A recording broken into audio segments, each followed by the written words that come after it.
makes all the decisions here. I'm just a stand-in. Somebody keeps telling me I have to remember to introduce myself, so I'm Laurie Beeman. For those of you who don't know, I always just assume that you know and you get tired of hearing it. So for those of you who are new, I'm Laurie Beeman. I hold the Canada Research Chair here, and basically, for the most part, my Canada Research Chair subsidizes the series. So if you have suggestions for speakers for next year, don't hesitate to email us, or tell, even better, tell either Tess or Marianne at the back. They're always happy to receive your suggestions and to hear about how much it is you're enjoying the series. This is our last of this year, actually. And then next year we start all over again. Apologies for the 3 o'clock start time today, and I very much appreciate your coming. We usually are here at 4, as most of you know, or many of you know. I want to just give you a little bit of an overview of what will happen today.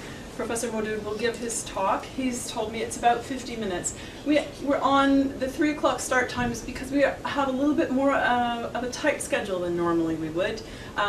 We're off to catch a train for 5:30, which means we'll probably have to be marching out those doors at 10 to 5. So we need to have the very fine talk that I know will be delivered. We need time for questions, and then we'd like you to have time for a bit of a reception at the end. So if we seem a little bit directive, shall I say, today, that's why, just so that you know. It's not that we want to rush you, but the reception part of this, too, is so that you have an opportunity to have a bit of informal conversation with Professor Modood, should you care to. If you're too shy, or if you have a burning question that's been on your mind for the last 20 years, that can also be an occasion for you to ask him if you don't have a chance to ask it in a sort of more open public discussion. So that's what we're up to today. This is the Critical Thinkers in Religion, Law, and Social Theory. I want to thank my co-organizers, as always, André La Liberté, who's here, Elke Winter, who's here, Sonia Sika, who's, I think, still off in India, Pascal Fournier, who's on sabbatical, lucky Pascal. Also want to thank Marianne, I've already mentioned her, Marianne Abu Hamad, who is our project assistant. I always have to look at her title because it's shifted several times since she started working with us. And Tess Campo, who is our information officer. And Heather Shipley, who is the project manager for the Religion and Diversity Project. So, without further ado, we'll get to Professor Modood's lecture. Title talk is Multicultural Equality Compatible with an Established Religion or Religions? And as is my habit, I'm not going to impress you with my deep knowledge of Professor Modood's very fine ideas. I would simply mention to you that when I was looking at the number of the books, that I thought, oh, well, I'll pick out a couple of books. He has 4 just listed here since 2009. So still not easy being British, Struggles for a Multicultural Citizenship in 2010, Secularism, Religion, and Multicultural Citizenship in 2009. He has over 30 authored, co-authored, and co-edited books, over 150 articles, and so on. And I suspect that most of you are quite familiar with his work in any event, which is why you find yourselves here. So, yes, we're saying, he's running away before we get started. You reminded me of something. Okay. So, without further ado, I would like to present Professor Tariq Modood, who's here with us from the University of Bristol, and I know we've all been eagerly awaiting his talk. So, please, Tariq.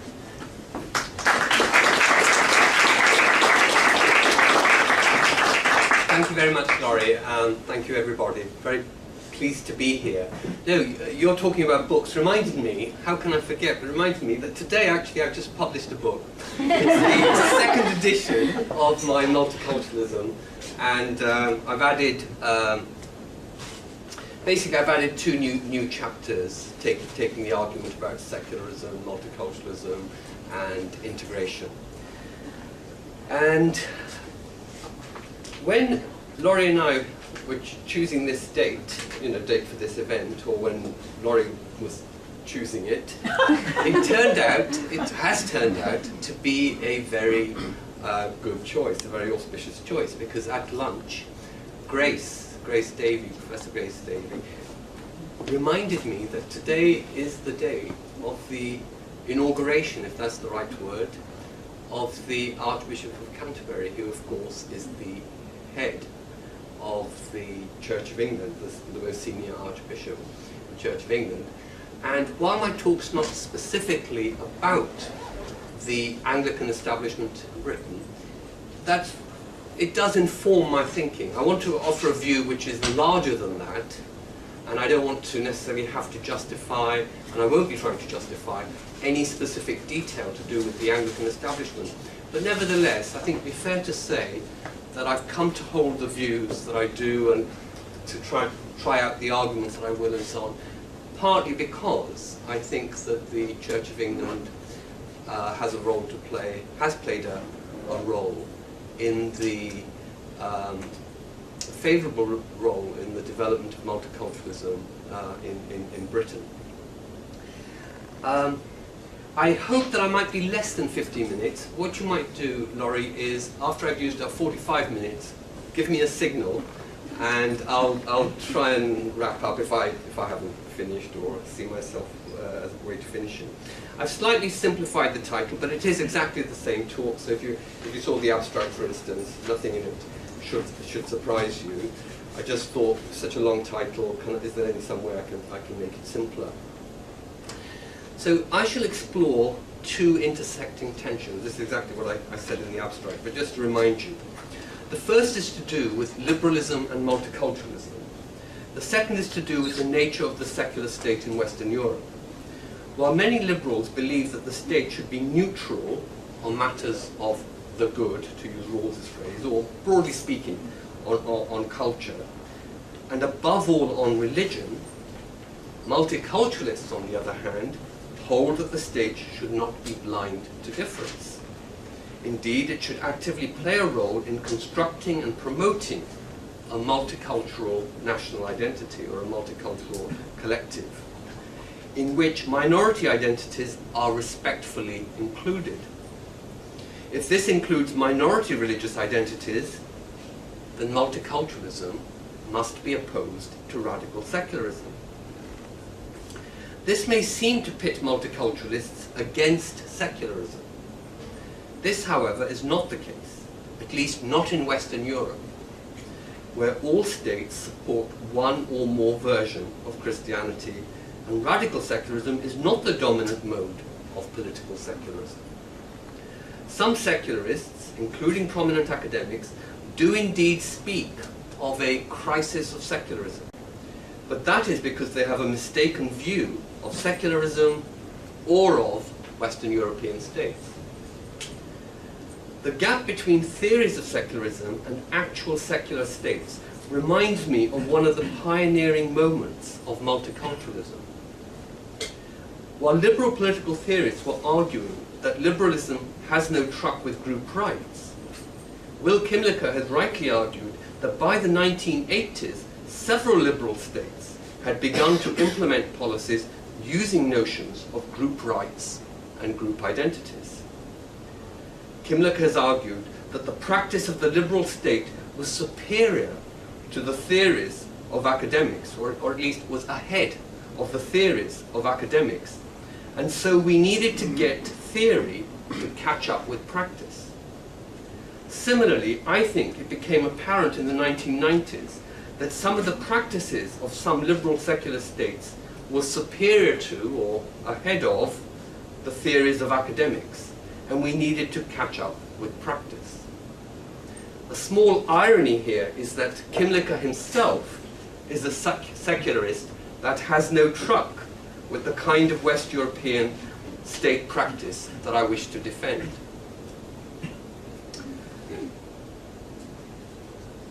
So there are two pairings that I'm concerned with: liberal neutrality and multicultural state, and establishment or state-religion connections. So I mean, because establishment can have a very specific meaning, and different people mean different things by it, I'm kind of using it as an example of something slightly larger, which I refer to as state-religion connections, and to save typing, I sometimes just call it SRCs, but I'm trying to not call it SRCs as I'm reading it out, because that may just confuse you. Anyway, the second pairing is establishment within a secular state. And if you say, well, you don't know what establishment is, well, by establishment, I'm really thinking of state-religion connections, but I will give give you specific examples of the things that I am talking about. And basically, I want to defend a version of both pairings, which also means I want to defend a crossover between the two pairings. So I also want to defend the idea that establishment is consistent with, under some version or other, is consistent with some version or other of liberal neutrality. And it's also potentially consistent with a multicultural state in some version or other, and a secular state is also consistent with a multicultural state in some version or other. So if those are the four terms, I want to say that all of them can be paired under certain versions. Obviously there are other versions which wouldn't allow that pairing, but I want to argue that there are. But the core one I'm interested in here is establishment or state-religion connections. Now, I would say that I'm committed to political secularism in general, which I take to be, so this is my definition, because of course, again, so many different ideas of what secularism is. So that we all stay on the same track, I'm offering my definition, and this is, what the paper is then all based on. So this is what I mean when I talk about secularism.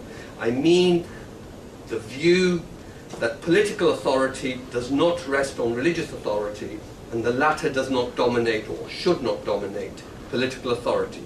Each has considerable, if not absolute, autonomy. I believe this is the generic idea common to all versions of liberal democratic states. Now note that in my definition of secularism, it does not say anything about establishment or its opposite, sometimes referred to as separation, meaning the separation of church and state. So I don't define secularism by any reference to establishment or its opposite.